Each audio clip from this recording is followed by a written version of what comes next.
Salut à tous, bonjour, c'est Christophe, Spiritostéo. Bienvenue sur la chaîne de la vérité cachée.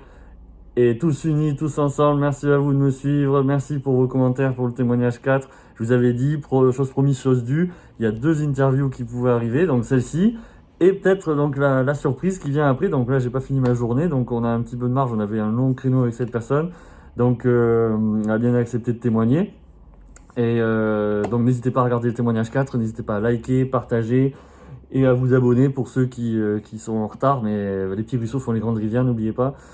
Et donc on vous amènera loin, j'irai loin, je ne reviendrai pas en arrière là-dessus, je vais aller loin avec vous et vous montrer à quel point on est tous un. Hein. Et du coup, euh, ce que je veux dire, c'est que merci pour soutenir, donc pour vos commentaires encore une fois. Et je voulais donc dire donc je reçois aujourd'hui Catherine que j'ai connue donc à Toulouse. Donc c'est une de celles dont je vous ai parlé au début de mon live, qui m'a écrit un petit peu en retardataire, on va dire, parce qu'elle avait vu toutes mes vidéos d'une traite la veille au soir où on s'est vu. Donc dès mon arrivée à Toulouse le samedi, où je devais voir les autres les abonnés, ben, elle m'a écrit et on a pu se voir en conciliant mes impératifs familiaux. Le dimanche exprès, je suis revenu la voir. Alors, elle témoignera aujourd'hui aussi à visage découvert, mais c'est pas grave, hein, c'est le choix. Je préfère une interview que pas d'interview du tout, à la rigueur. Hein. C'est le choix, c'est normal, c'est pas grave, c'est beau. Alors, avant ça, je veux m'excuser auprès des gens que je devais rappeler aujourd'hui, parce que j'ai eu des choses à gérer à titre personnel. Et en fait, j'ai appris des choses à gérer personnelles moins agréables, on va dire. Mais ça va. Donc, je veux dire que j'ai perdu un voisin qui en fait c'est comme un ami si vous voulez, c'est mon jardinier au départ, mais c'est devenu un ami, on se voyait tellement souvent, bon, on a fait des choses ensemble, je suis une des rares personnes avec qui il a bossé pour faire des jobs si vous voulez, hein, enfin entre guillemets.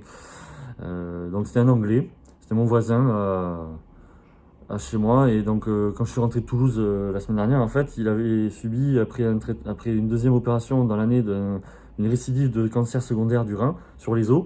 Et en fait, il avait une immunothérapie à faire et l'immuno, il n'a pas supporté, donc je l'ai trouvé complètement HS. Et alors moi, comme vous me disiez, il venait de se faire traiter le jour même, je me suis dit, ben tiens, voilà, alors j'ai appelé le secours que le lendemain. J'avais pas de nouvelles et une amie à m'a appris qu'il avait appelé l'hôpital. Lui, il avait eu le temps d'appeler. Et bon, ça c'était pas facile non plus, mais il a pu avoir cette information. Alors c'était surtout un très bon patient depuis 3 ans. C'est quelqu'un que j'aurais pu presque rencontrer sur ma chaîne. Très ouvert au fond de lui, peut-être pas la mentalité la plus décontractée qui soit. Il a eu plusieurs vies en une. C'est le genre de mec donc, il était anglais de Brighton. Il est passé par beaucoup de stades, un peu nomade. Il a même été au service d'ordre des Rolling Stones. Vous imaginez, on débarque un jour, on dit tiens, tu veux bosser, on cherche des mecs pour le service d'ordre des Rolling Stones, comme ça, dans un bar, comme ça. Le mec, il est parti, comme ça. Voilà. Bon, ouais. C'est des vies comme ça, on se dit, c'est pas possible. Et du coup, donc j'ai appris ça tout à l'heure, et bon, j'ai eu des choses à gérer au lieu de rappeler les gens que j'avais promis que je rappellerai. Et voilà, merci pour votre patience, je reviens vers vous. Et du coup, je voudrais lui rendre un petit hommage parce que c'est un mec qui a quand même fait beaucoup de choses chez moi, qui a pas rechigné à la tâche, qui a accepté des choses et c'est pas facile chez moi parce que on dirait pas, mais je suis un peu chiant aussi. Hein. Plus je connais bien les gens, plus je suis exigeant avec eux aussi, faut pas croire. Quand je serai pas content avec des gens, même si je vous aime bien, voilà, c'est tout le début, c'est tout feu tout flamme. Mais et moi je dis aux gens, toujours je pinaille des fois un petit peu. Bon, donc en fait, je veux dire, il avait quand même un bon corps officiellement, même si quand il bossait à fond, parce qu'il faisait beaucoup de choses, c'était une sorte d'handyman, on dit en anglais, ça veut dire qu'il fait beaucoup de choses, il fait pas que le jardin, hein. Il fait tout, tout, tout, tout, tout. Et donc j'ai appris ça, comme je suis toujours Bon, j'ai un état d'esprit un peu différent peut-être depuis ces derniers mois, donc je le supporte bien, là je rebondis, je relativise, bon j'essaye Et je voulais lui rendre un petit hommage en faisant 30 secondes de silence, si ça vous dérange pas dans cette vidéo, avant qu'on ait un tac avec Catherine, s'il vous plaît.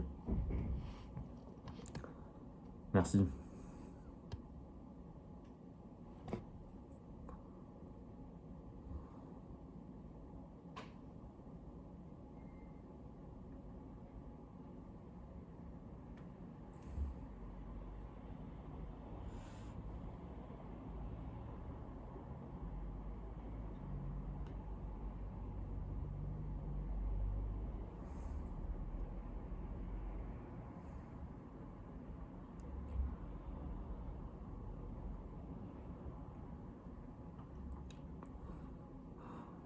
Voilà, merci à tous. Thank you for all, John.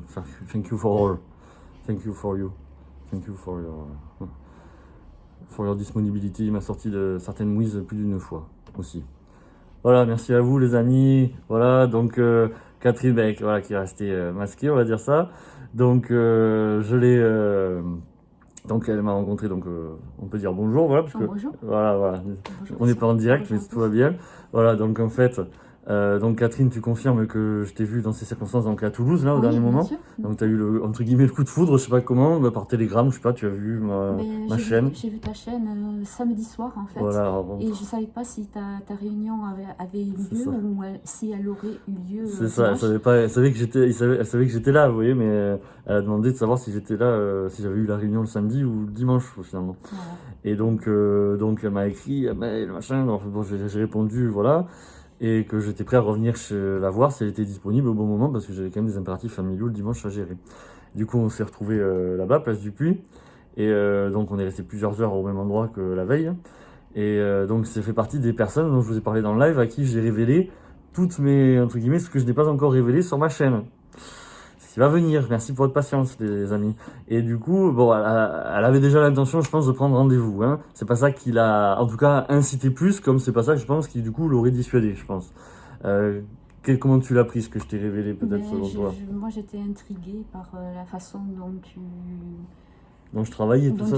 Voilà. Mais toutes les révélations que je t'ai fait après sur ce que j'ai pas dit sur ma chaîne, ça t'a pas plus. Non, ça m'a pas choqué. Ça t'a plutôt même conforté dans ton choix ou comment est-ce que tu voudrais le verbaliser aux gens sans leur mettre, sans trop, en leur mettant de l'eau à la bouche, oui carrément, on va dire ça. Si tu voulais leur dire, est-ce que c'est quoi? Comment tu le dirais toi? Si tu l'as pris comme quelque chose de pas étonnant finalement quand tu vois maintenant comment je travaille maintenant ou enfin comment je suis pas surprise, non. Quelque part, non, je ne suis pas surprise. Mais ça, comment veux-tu que ça donne l'eau à la bouche? C'est pas surprise au sens quand je dis que ce que je fais, ça transcende les frontières, voilà, ça c'est pas surprise par ça. Pour moi, c'est quelque part normal. C'est quelque part normal, tu vois, donc... Mais oui, la normalité... On est toujours très ouvert hein, ici maintenant, hein, mais donc, ce que je veux dire, c'est que... c'est étonnant, mais ça, si vous voulez, la fin des révélations va rebondir un peu sur mon boulot aussi, donc c'est idiot, mais c'est beaucoup plus profond que ce que je le croyais, ce que je fais. Et moi, des fois, je me dis, en fait, au fond, qu'en fait, je suis pas vraiment... Je dis pas que j'ai pas envie, que c'est ce que je veux dire, mais je me suis laissé guider pour être ostéopathe aussi, quelque part. Parce que je vous avais dit, j'ai l'école, voilà, c'est presque l'école qui est venue à moi, que moi qui suis venu à l'école. Vous voyez ce que je veux dire? Je suis né à côté, à même pas 10 km. Enfin, je vivais toute ma vie à côté, à 10 km. Vous voyez ce que je veux dire? C'est qu'au bout d'un moment, après, c'est la question, c'est qu'il faut faire ça dans son trou. Et même ça, si c'est venu plutôt à la fin de mes études ou après. Tout ça, en fait, je réalise, c'est ce que je vous expliquerai, qu'en fait, c'était en moi, en fait. C'était en moi, même si, bien sûr, on va pas inventer un jour la technique du bassin, ce que vous voulez, mais c'était en moi. La mentalité de vouloir aider, bon ça c'est ma nature, c'est vrai que ça aide aussi d'aimer aider les gens, j'aime pas que les gens aient des problèmes parce que comment ils font pour s'intéresser aux autres s'ils sont pas bien avec eux-mêmes déjà, par exemple. Ça c'est des choses qui sont venues un peu après. Mais ce que je veux dire, l'une des premières choses que j'ai réalisées au début de mes études, c'était qu'au moins que j'aurais pas de patron par exemple. Ouais.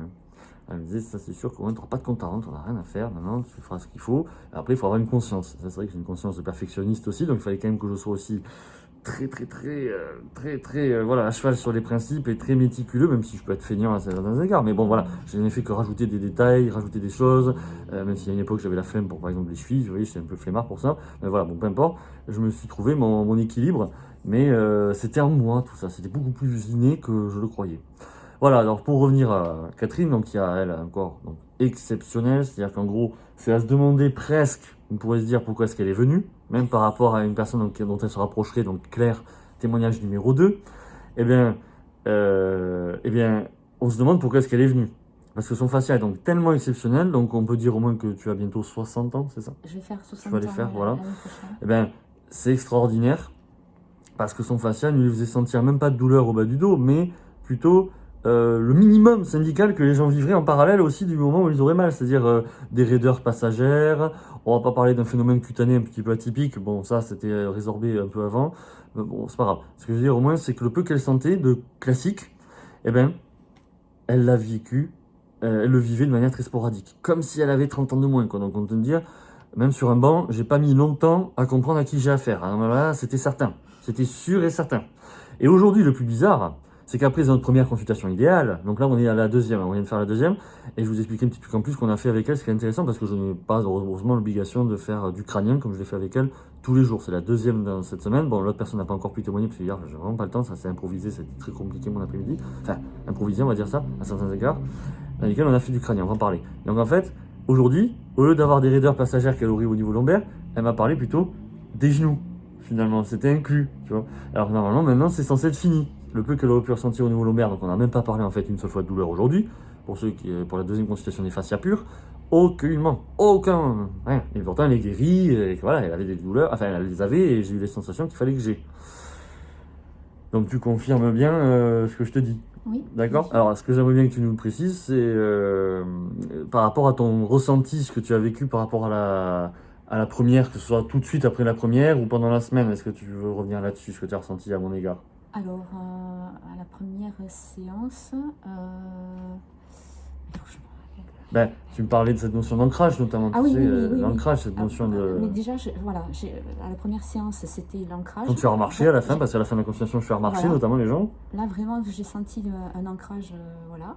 Et, mais alors, aujourd'hui, encore plus puissant. C'est-à-dire qu'en fait, c'est comme les enfants, ouais, qui savent pas trop dire les choses. Je leur demande, est-ce que tu te sens léger, mon petit? Ah, ils savent pas vous dire quoi que ce soit, ils sont timides, ils savent pas parler quasiment, mais là, ils vous regardent, là, oui, il dit oui, et à la deuxième, il dit pareil. C'est ça qui est fou, parce qu'on parle même plus de douleur quasiment pour eux, la deuxième, chez les enfants. Donc en fait, ce qu'elle ressent, c'est pas que c'est un enfant, c'est que c'est son fascia qui est tellement bon, qu'il continue de s'exprimer à travers elle, parce que j'avais pas de douleur extrême face à elle, mais qui aurait pu venir un jour, hein, parce que sa vie va changer bientôt, donc elle va commencer à faire un boulot différent, vous voyez, elle fait partie de ces gens.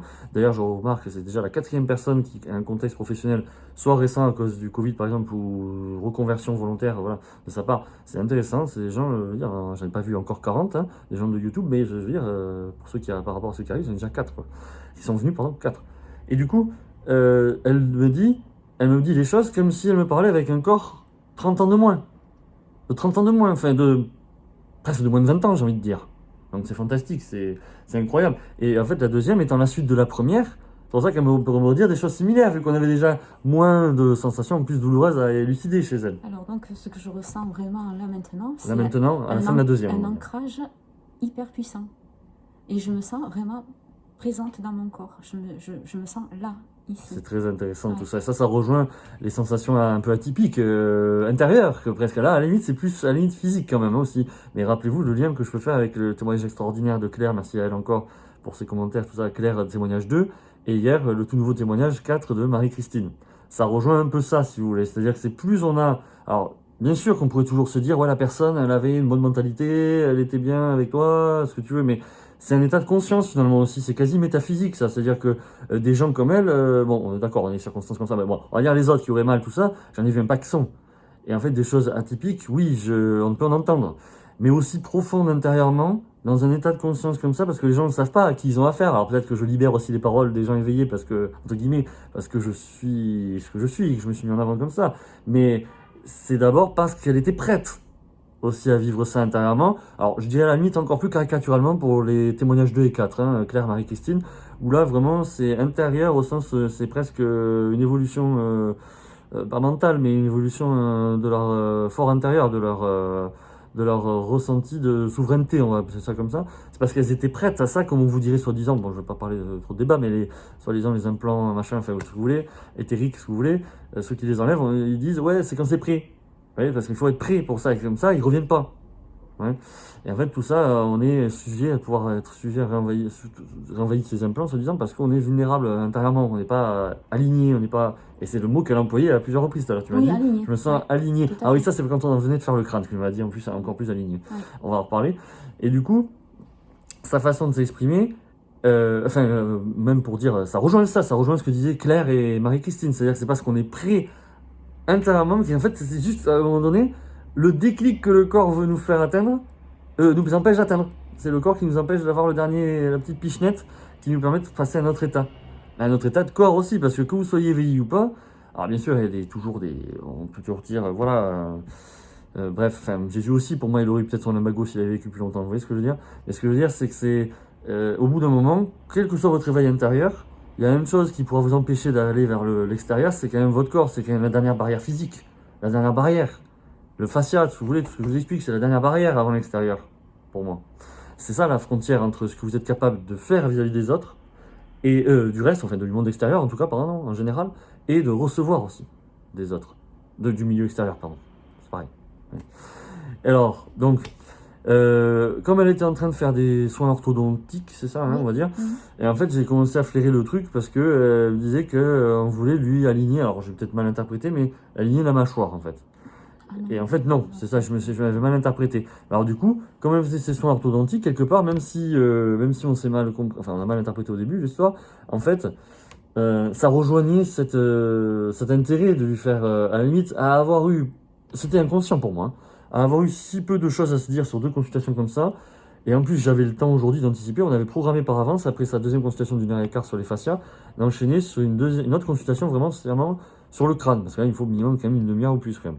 Et en fait, le crâne, c'est comme je vous l'ai dit, je vous renvoie à ma première vidéo, c'est un corps dans le corps. C'est-à-dire que si elle avait eu même mal à la mâchoire la première fois, je ne travaille pas le crâne parce que c'est sujet à l'envahissement que le fascia procure par rapport au bassin. Donc si je faisais le crâne pour quelqu'un qui a mal à la mâchoire, il garderait le corps garderait mon travail souvent, mais les douleurs recommenceraient à passer, même si on a l'impression que ça irait mieux un temps, quoi. Comme par hasard, tout dépendrait de si le bassin est toujours en mauvais état ou pas, en tout cas. Et encore faudrait-il que la personne ait un bon fascia pour le garder. Et alors, du coup, malgré tout, on a trouvé le moyen de s'entendre sur l'idée qu'elle pouvait me faire ce crâne, et en plus, à lui économiser un aller-retour, quoi de plus luxueux, quoi, parce que voilà, donc c'était toujours plus avantageux. Oui. Alors, du coup, le truc le plus démonstratif, alors je l'ai fait avec une autre personne avec qui là, il y avait vraiment un intérêt plus douloureux à le faire la veille. Alors, c'est quand même pas souvent chez les adultes, c'est plutôt chez les bébés. Chez les bébés, avant 2 ans, chez les jeunes, tout petits, c'est obligatoire le crâne, parce que le crâne, c'est le moteur du paramètre qui se manifeste dans ma première vidéo, comme je le disais, sous forme de serine crânio-sacrée qui implique la dure mère, pour faire simple. Je vous renvoie à ma première vidéo généralité et rythme crânio-sacré. Et du coup, en lui faisant le crâne, donc c'est la deuxième que je fais dans la semaine, donc pour les adultes, c'est pas si fréquent. Et bien, la chose la plus démonstrative in fine, parce que je fais pas ça au début, même si on a mal à la mâchoire, c'est toute une hiérarchie à l'intérieur des os du crâne. Les uns se dominent les uns dominent les autres. C'est comme si le bassin échoue, que je vous travaille les genoux ou pas, j'aurais à refaire les genoux. Hein, c'est pareil. Et donc, la chose la plus démonstrative que je puisse montrer à quelqu'un, c'est l'ouverture de bouche. Et en fait, l'ouverture de bouche, ça c'est pas moi qui le dis, hein. C'est pas ostéopathique. Mais en fait, il faut pouvoir passer 3 travers de doigts, on dit soi-disant de la personne. Moi, je fais les miens et ceux de la personne. La personne d'hier à qui j'ai travaillé ça, qui témoignera un jour, mais là elle ne revient pas pour l'instant, donc on verra, eh bien, elle, je lui passais que 2 travers de doigts et demi. Eh bien, après un seul geste correctif sur la mâchoire, ben moi, je passais mes 3 doigts. Alors je passais que 2 doigts et demi.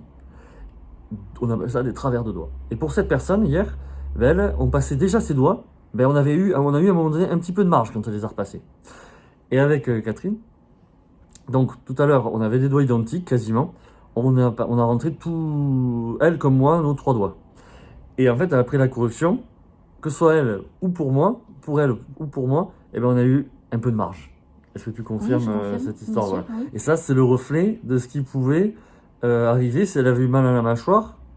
Bah, peu importe, il y a des gens toujours plus souples que les autres. Il y a des gens, avant même que je les corrige, on passerait les doigts à l'aise, presque à bouger comme ça. Les gens, ils ont une grande gueule, entre guillemets, ils sont souples, sous préférés. Et du coup, quelque part, symboliquement, toujours c'est symbolique à beaucoup de choses, hein, le fait qu'elle se sente, vous voyez, ancrée dans le sol, quelque part, à force, ça veut dire qu'on fuirait cette façon de vivre qui, quand même, marchait d'abord en vie en marchant. Comme là, à force de ne pas pouvoir, soi-disant, elle n'est pas diminuée d'un tiers, on est d'accord, ouvrir autant la mâchoire qu'on le voudrait, quelque part, on s'exprime moins. Ouais, on peut toujours retrouver des choses très grossières comme ça à la limite, mais vous voyez, après ça rejoint l'idée qu'on se sente ancré, à la limite, qu'on se sente éveillé, enfin conscient de ce que l'on est, présent dans son corps, c'est ce que je disais, voilà. Ouais, Et là, c'est là qu'elle m'a dit après le crâne, je me sens aligné quoi. Et les dents, tu as l'impression de moins devoir les serrer, tu me disais, comme si tu, comme si tu avais moins d'efforts à faire pour garder la mâchoire fermée, quoi, quelque part. Et bien ça, c'est criant, si vous voulez, du contexte dans lequel, pourtant, pour moi, même si c'est pas pour ces raisons-là, c'est dans le contexte dans lequel elle fait ses soins orthodontiques quelque part, ça rejoint ça. Si vous voulez, sans rentrer dans les détails, s'il vous plaît, le fait qu'on puisse penser à de l'esthétique à ce niveau-là, parce que généralement les gens ils s'en préoccupent plutôt très jeunes, beaucoup plus jeunes en tout cas, et bien c'est d'abord parce qu'il y avait ce déséquilibre, qu'il y avait plus de chances qu'à la limite on s'apesantisse sur les choses qu'on peut redresser, parce que peut-être les dents ne sont pas les plus alignées, faites ce que vous voulez. Ça rejoint ça, si vous voulez. C'est-à-dire que la plupart des gens à qui on fait des soins orthodontiques, il y en a, c'est vraiment pour redresser la mâchoire, pour aligner le menton. Vous voyez, c'est souvent par rapport au menton qu'on juge le menton est trop avancé ou pas. Et bien on fait du passage en force à la Forrest Gump. À la Forrest Gump, messieurs, dames, c'est comme les années 50. Et oui, alors je fais des généralités, on est bien d'accord, mais quand on fait du passage en force comme ça, c'est comme si on forçait la nature à reprendre ses droits en modifiant la structure osseuse, alors que la structure, elle est juste la même. C'est juste qu'on passe en force pour créer une sorte de, je dirais presque de néo-articulation, c'est-à-dire qu'on va faire en sorte que le corps a une nouvelle façon de fonctionner. Et comme c'est tout mou et que c'est pas, voilà, c'est pas une hanche, on est bien d'accord, la mâchoire, eh ben, on va avoir plus de chances de se faire entendre, vous voyez, jusqu'à ce que peut-être un jour on verra. Ça, on n'en discutera jamais parce que vous pensez bien que je ne vois pas les gens qui ont fait tous des soins orthodontiques. Voilà, je veux le dire. Il faudrait voir des gens qui ont fait des soins orthodontiques avant 20 ans ou 30 ans, les revoir quand ils sont bien à point après 40, et on va voir pour certains ce qu'ils auraient à me dire à ce niveau-là. Bon, bref, c'était pour dire que c'était atypique. C'est pas fréquent que je fasse le crâne à des adultes tout le temps. Parce que c'est secondaire par rapport au reste, il faut d'abord faire accepter les choses aux gens vis-à-vis du bassin, leur vulnérabilité qui est plus grande ou pas, et même s'ils sont moins vulnérables que les autres, je leur dis qu'il ne faut pas qu'ils soient au-dessus des autres. Du coup, c'était intéressant de parler de choses la plus démonstrative que je pouvais montrer si je pouvais le faire à la limite en photo comme ma longueur de jambe, comme je le fais plus maintenant, mais peu importe, que vous avez vu sur ma vidéo numéro 2, que je vous incite à bosser si vous n'êtes pas en avance. Et voilà. Alors j'ai oublié de faire une petite remarque dans le live dernier. En fait, j'ai remarqué, comme par hasard, j'accuse personne, hein, on fait un petit peu le syndrome de la poule aux œufs d'or. Pourquoi j'appelle ça comme ça? C'est-à-dire qu'en fait, comme par hasard, vous avez plus de 100 vues minimum de plus sur ma vidéo 3 sur les fascias que par rapport à la numéro 2. Ce qui n'est pas très logique, même si j'ai fait un extrait de ma vidéo numéro 2 où on voit la longueur de jambe inégale. Mais en fait, ça montre bien qu'on veut toujours comprendre, on veut toujours tuer la poule aux œufs d'or. On veut toujours savoir, tiens, elle n'a pas à l'intérieur, et vite, vite. Alors il suffit d'attendre et ça va venir tout seul. Il suffit de voir la numéro 2 et après la numéro 3 vient. Et là, on va tout de suite à la 3. Et c'est ça qui n'est pas normal. Normalement, on devrait d'abord regarder la vidéo numéro 2 pour mieux accepter ce que je dis vis-à-vis de la numéro 3. Sinon, la numéro 3, on pourrait la prendre comme quelque chose d'un peu plus osé, d'un peu plus vindicatif, vous voyez, presque un peu bizarre, vous voyez, quelque part. Bref, c'est une petite remarque que j'ai pas fait en live, j'avais oublié dimanche, et donc n'oubliez pas, c'est la numéro 2 avant la numéro 3, c'est mieux. Et la 1 introduit la compréhension des 2 et 3, si vous voulez, c'est le triptyque, voilà. Donc je vous promets pas, vu la semaine que j'ai eue avec les dernières nouvelles, de pouvoir faire la vidéo sur les bébés que j'avais annoncé. En tout cas, je pense aux révélations, tout va venir en temps et en heure. Et donc juste après, là j'attends, on n'est pas en avance tout à fait, mais ça devrait aller, quelqu'un que j'ai pas vu depuis longtemps. Et ça va être la surprise du jour, c'est l'accepte de témoigner, même si là on va faire une première consultation, parce que c'est quelqu'un que j'ai déjà travaillé en fait, donc là ça va être atypique, c'est pour ça, derrière c'est des nouvelles personnes, des patients YouTube. Elle, c'est un témoignage à part, même si Catherine sait de quoi je parle maintenant, mais ce que je veux dire c'est à part, parce que ça va rejoindre mon parcours de vie, ce que j'ai déjà relaté un petit peu, j'en dis pas plus, vous comprendrez vite, voilà, c'est une grosse surprise, c'est l'univers qui nous envoie des signes, on se dit ça fait un moment, et il faut que cette personne revienne me voir pile à ce moment-là, quoi. Alors, pour terminer, Catherine, merci à toi. Il faut qu'elle rentre à Toulouse maintenant, parce qu'elle est de Toulouse, pardon, donc tu confirmes, j'ai oublié de te dire. Mais oui, on s'est vu à Toulouse, donc on l'a dit au début. Alors, qu'est-ce que tu pourrais nous dire si tu voulais mettre les gens, je sais pas forcément me dire m'encenser, mais je veux dire, qu'est-ce que tu pourrais dire comme conclusion sur ton premier traitement avec moi?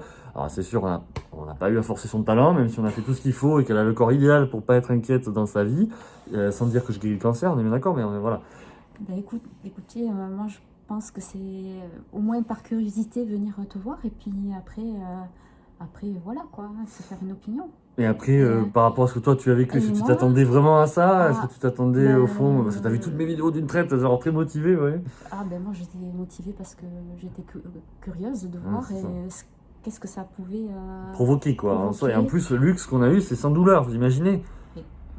Dans quelques mois, c'était peut-être pas la même chose qu'on aurait eu. Mais elle aurait été guérie quand même à ce moment-là. Voilà. Et c'est pas pour autant que je l'aurais dit qu'elle pourrait durer 5 ans, 100 mois. Même si c'est le genre de personnes comme elle ou Claire, du témoignage numéro 2, qui me font ça. Et même la plupart des gens, malheureusement, qui sont pas du tout capables de comprendre ce que je dis. C'est-à-dire les moins bons, les corps les plus vulnérables. Mais en tout cas, elle, c'est la personne personnifiée. Ça me parlait, quoi. Je sais pas comment te dire, c'était un appel, donc... un appel du cœur, on va dire ça comme ça. Il faut sentir l'appel du cœur, voilà. En tout cas, les amis, merci à vous. Merci encore pour vos commentaires. Merci de liker, partager. Et à bientôt. Donc, pas de live, je répète, ce dimanche. Hein, c'est une semaine sur 2. Je vais avoir des choses à faire, des gens à rappeler, des trucs, voilà.